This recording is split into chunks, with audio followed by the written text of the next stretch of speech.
taking on England, a side that is already eliminated from the competition. Which can be a tricky situation, given that they have nothing else to lose, while you guys have a semi-final spot and up for grabs. How do you guys approach that situation, given that the trickiness of the situation and the stakes involved? I don't think we'll approach it any different, to be honest. I think the nature of Champions Trophy is that it is quite cutthroat. You have to be on it every match. There's no room to actually come back if you have a bad start, like the case is with England. So I think we were always coming into this match saying that it will possibly be a sort of quarter-final type of situation. Whoever wins that will go through. I think it a little bit changes for them. They can't go through anymore, but I think to be sure, I guess we'll see what happens tomorrow, but it's a match against England. We don't need any extra motivation to play England. They're a dangerous team. Yes, they haven't had a great few weeks here, but if you look at the names and their lineup, we obviously respect what they bring to the ground. So nothing actually changes for us, really. Yeah. Thanks, Ogama. Johan. Rassie, it's nice for you guys that you will know tomorrow exactly what to do. And do you think England will come out blazing because there's nothing for them still? Yeah, definitely. I think that's what's going to make them dangerous. Like we mentioned, they have nothing to lose. They'll be out to prove a point. They've come in for some really stern criticism from their press back home and online and so forth from the things that I've seen. So they'll be coming and saying, listen, let's go down fighting type of thing. It makes them dangerous. They're already a dangerous side to start with. So and for us, yes, we'll know exactly what we need to do or don't need to do or whatever. But like I said, it doesn't really change anything. At the end of the day, it's a match that we want to win. We want to win against England every time we play against England, so it doesn't really change. That's going to make a difference where we finish on the log. Of course it will, but we're just seeing it in isolation. Like I said, the nature of this short tournament is that you need to be your best at every game, and that starts with really just putting all your focus into what's next. So the next game for us is England, and we're preparing for them. We're getting all our boxes checked and making sure we do everything we need to do to give us the best chance to win. Thanks. Talfa, then for those. Thanks, Rassie. How's it, Rassie? You guys had a really good win over Afghanistan, and then I'm sure you were very primed, to take on Australia and prove yourselves again. And I just wonder, that kind of disappointment of a washout. I mean, rain can be part of cricket, but what does that do to a team who's like really geared up to go and really play properly, and then the game doesn't happen, and you just got to find a way to move forward? Yeah, it's a strange situation. I was speaking to someone today, Ryan or someone at training, and saying like it's almost been a week since we've played. It feels like everyone else is playing, but we're not playing. Obviously, we had that match scheduled, but it didn't happen. So in between, we've had quite a few training sessions, and sometimes we have so many training sessions, it feels like, okay, what's today? Okay, today is training again. So we have another session tomorrow, which will probably be optional. But yeah, I mean, at the end of the day, like you can sit and say, okay, well, it's raining, and it would have been nice to play against Australia. Obviously, it would, but there's nothing you can do about it. It is what it is. It would have been a cracking match, I think. They're playing well, even though they're missing their big three bowlers. I think we're playing well. We played well against Afghanistan. And when you're playing well, you just sort of want to keep playing. So the challenge for us is to keep that momentum from a week ago and make sure, come on Saturday, we really fire on those things that's important to us. Thanks, Talbot, for those.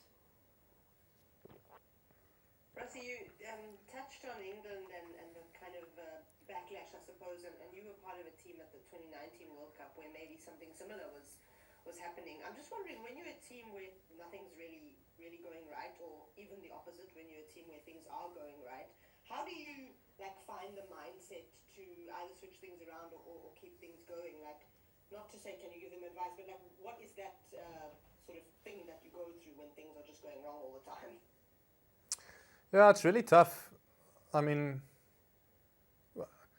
throughout my time here, we've also been in situations where you feel like you're doing everything and the results are just not going your way. So it is tough as a player, as a team, and in the environment. You sort of start to question: are we doing things the right way? Are we giving ourselves the best chance? Are we training enough? Are we training hard enough? Are we training smart enough? Are we analyzing too much? Are we analyzing too little? So you start questioning all those sort of aspects, the building blocks of what you think you need as a team to be successful. But I mean, that's why coaches are there. That's why captains are there. Management is there.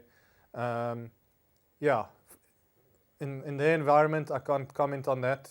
They've obviously got some world-class players, experienced guys. Yeah, I suppose their last few weeks in the subcontinent hasn't been great for them, results-wise. I can't say why that is. You obviously read a lot of stuff online and things being said, but to be honest with you, I'm not really too fazed about that. I don't really spend too much time on where they are as a team. Stu, for the next one. Thanks, Lucy. Hello, Rassie. I wondered, you know, there's a possibility there's a semi-final spot on the line here. Do you have a preference, playing in Dubai or playing in Lahore, and why? If it's a personal thing, I would say playing in Lahore because it's just good to bat there. The Dubai pitch is not as high scoring as the Lahore, but no, I don't think it really matters. I think probably logistically it will be easier to play in Lahore. You don't have to go through an international flight and go to Dubai and literally go to another country to play. Lahore's not too far from where we are at the moment, so conditions are fairly similar. But yeah, look, I think it's literally one of those things. We don't know what's going to happen until Saturday evening, and we just got to prepare for both. I then think as a team, I think team-wise, conditions-wise, I think we got everything in the locker to adapt to what's going to be in front of us. So I'm not too worried as a team where there's no location that will suit us better or worse. Thanks, Stu. Joanne?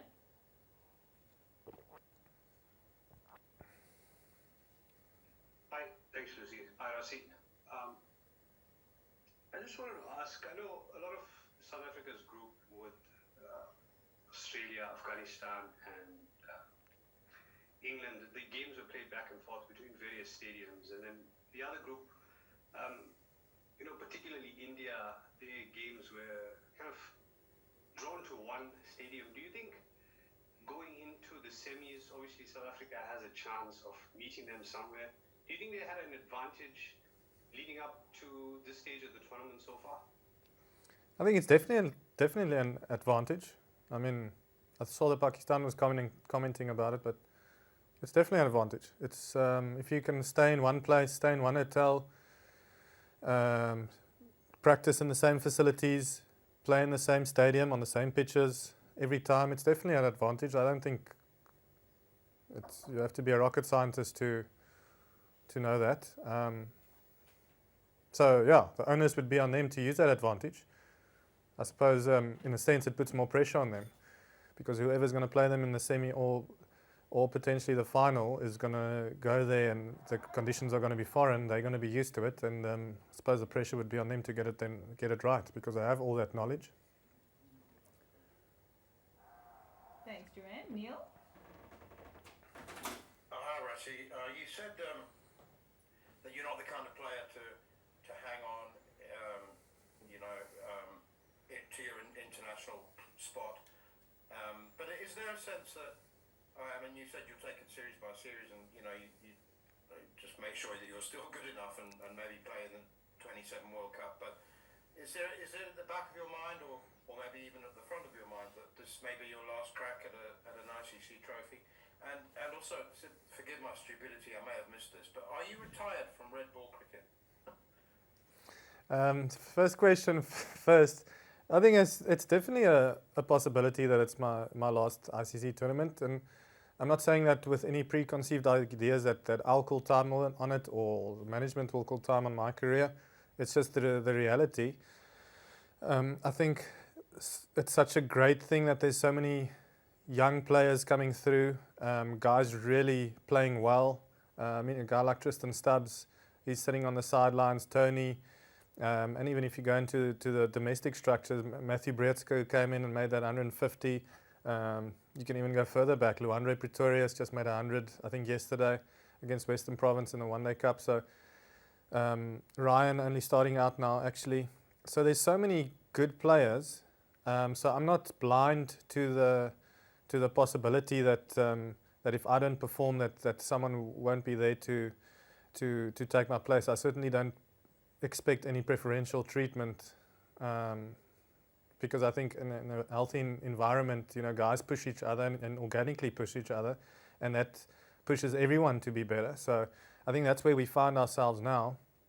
And yeah, I'm not, like I said, for me, I always wanted to get to the Champions Trophy, which is now, and then we'll reassess after that. My national contract is coming up at the end of April, sort of May, and I suppose I'll have discussions with Rob and with Enoch and see where they see me, and what my role is going forward. And I feel like I'm playing well physically. I'm there. I'm putting a lot of time into my body still. So it can go either way. If I'm still good enough in 2 years, I'd like to think that I'm in the mix. If not, if other guys are pushing me and I can't keep up with the youngsters, then that's also fine. In terms of the red ball, I'm not officially retired. I think after my last test in Brisbane, the 2-day test, or it wasn't a long test, so I sort of took a step back to try and, for the last phase of my career, really improve on my white ball game. I think that's paid dividends. I've played in a few leagues and done well. Even leagues like T10 has, I think, taken my game forward, and I think that's why I'm feeling now. I'm still hungry. I'm still playing well, especially in white ball formats. But to be honest, I can't see myself playing any more red ball cricket. I did have a county offer thrown my way, and which I declined. Going into probably the last year or two of my career, I can't see myself playing any more red ball cricket. Thank you. Great, thanks, Neil. We'll look to take the last couple of questions. Fidos, go ahead. I've got time. Rassie, just listening to what you said there, we've seen examples even in South Africa where guys have not taken a central contract, and then obviously that opens up opportunities. And you mentioned your national contract. Is that something that you would consider, to make yourself available, but then maybe seek out league opportunities elsewhere? Yeah, definitely for those. I think at this where I'm at the moment is, and I've had this sort of mindset for the last 2-3 years, is I think I might have said it to you as well, is my ultimate goal has always been to play for the Proteas. And people are asking me, are you going to play leagues afterwards, and are you going to spend your years, go till 40 and play leagues?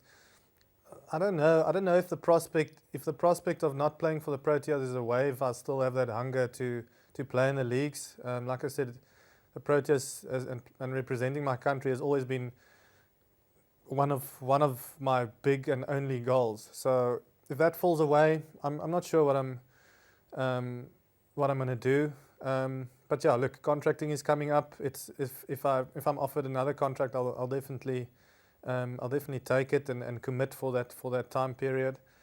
And even if it is in a sense of a transition period, I would suspect that from a management point of view, your 2027 World Cup side has to start playing more regularly and start playing together. But there's a lot of leagues happening in the next few months, and everyone won't be available the whole time. So even if it's in a transitional sort of role, I definitely commit to that. And yeah, because like I said, being here is for me the ultimate thing. Leagues are nice, and but that's not my be all and end all. Thanks, Fidos. Joanne, I just want to see if that's an old hand or a new one, and then if there are no further questions, we'll look to wrap this media off. Looks like it was. No worries. Thank you very much. That concludes the press off. Thank you very much, Rassie, for your time, and for everyone else joining. I will share the audio and video file shortly. Thank you. Thank you. Is that okay? Oh, yes.